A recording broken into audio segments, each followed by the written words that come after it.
all of the talk about Donald Trump saying that he believes the members of the January 6th House Select Committee investigating the insurrection, investigating what took place on January 6th, what led to, what propped up, what supported, what incited an attempt to overthrow the United States government. And Donald Trump says they should go to jail. They should be imprisoned. And now he will be in a position to try to see that happen. There are several members of the committee, many of them you know by name, you know by face, you know by voice even. And Adam Schiff is certainly one of those people. The newly elected senator for California is now subject to threats of arrest and imprisonment by Donald Trump merely for seeking to find out what took place on that horrific day. It wasn't a riot. It wasn't something that just a protest that got out of hand. It was a premeditated attempt to overthrow the United States government, ending democracy, reinstalling Donald Trump as president, even though he lost fair and square, just as fair and square as he won this election in 2024. Adam Schiff was on, I don't know why people are continuing to go on Morning Joe, but he was on Morning Joe explaining not just the threat that's before us relative to his arrest and imprisonment if Donald Trump has his way, but also what the underlying motive is here. And it's fascinating to me that he is so thoughtful, that he's so well-spoken and able to communicate, and also, by the way, unafraid. He's no Jared Moskowitz who is cowering in fear. He's no Morning Joe or Mika Brzezinski who's racing to Donald Trump's side to beg for forgiveness for the truth they told over the course of the past 9 years or so. Watch Adam Schiff. All of us that worked on the January 6th committee are proud of the work that we did.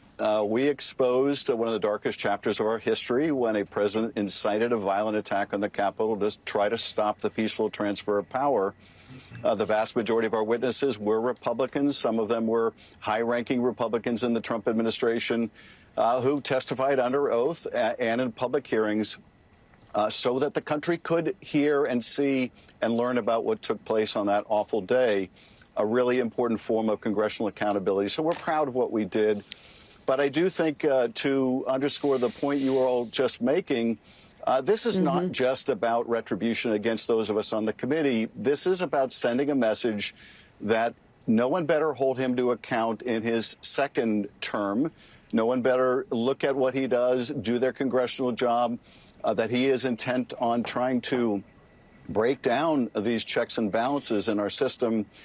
That's where the danger lies, more so than to the members of the committee.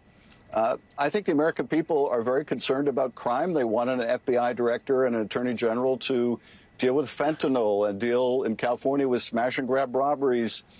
This is not what they're looking for to turn the agencies into some vehicle of political retribution. He's right. It is about sending a message. It's about communicating fear. Don't challenge me. I don't think he went far enough when he talked about his intent on breaking down the checks and balances. I think Donald Trump believes he is beyond. He's bigger than checks and balances. He's bigger than our founding fathers. He's bigger than our framers. He's bigger than the very document he will swear an oath to on January 20th, the Constitution of the United States. The same document he's vowed that he has the right to terminate. He's sided against the Constitution when he said that he could be a dictator on day one. Oh, but just for the day. After I drill, or whatever absolute idiocy, then he'll go back to not being a dictator. You know, historically, that's how it works.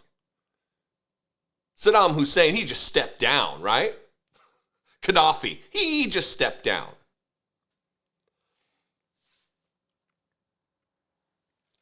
Adam Schiff, we need more Adam Schiffs. We need fewer Jared Moskowitzes. We need fewer Joe Scarboroughs. We need fewer Mika Brzezinskis. We need fewer people who have pledged to fight for people without a voice and abandoned that fight, abandoned those people they pledged to fight for. We need fewer of them, more people who will unabashedly, unafraid face down Donald Trump and the fascists that he will put in place around him. Be one of those people. In a world of Jared Moskowitz's, in a world of Morning Joes, be an Adam Schiff. Look, I don't agree with Adam Schiff politically on everything at all. He's a little too moderate for me. He's not progressive enough for me. You just heard him signal about smash and grab robberies as though that's the pressing need of legislation right now, and not taking care of people who languish in poverty, sick people who don't have health insurance or not adequate health insurance. Those are the pressing priorities for me, and I hope for you, not smash and grab robberies that impact a corporation with all kinds of insurance. Yeah, is it a problem? Sure. Is it the most important problem that you list amongst a few when you have this time on Morning Joe? No. But it doesn't mean he's not brave. It doesn't mean that he has solid priorities at play. It doesn't mean he doesn't love the country. We just have minor differences. The things we do agree on, democracy, fidelity to the Constitution, actual patriotism, not the fatriot brand of patriotism put on display by Republicans. Anyway, I'd love your opinion. You can comment below. That'll help the algorithm to share this content with new possible subscribers, and that would be fantastic. You can also call the voicemail line, 714-576-4054. And of course, as always, you can email me daily at dollemore.com. Please consider supporting this work. You can go to dollemore.info to check out some merch. We sell t-shirts and mugs. We've got the bat phone stickers. People are very much enjoying these. We haven't mailed them out. Our first batch goes out today. Again, dollemore.info. You can also become a channel member. Click the join button below for $2 a month. You can help support this show on an ongoing basis, the work we do here. Click the join button, become a channel member. Go to patreon.com/IDoubtItPodcast. All great ways to help support this work in independent media, I believe is important. Follow me on social media. I'm at Dollemore just about everywhere. I would love to see you there. And I will see you next time. Until then, be genuine and take care of one another.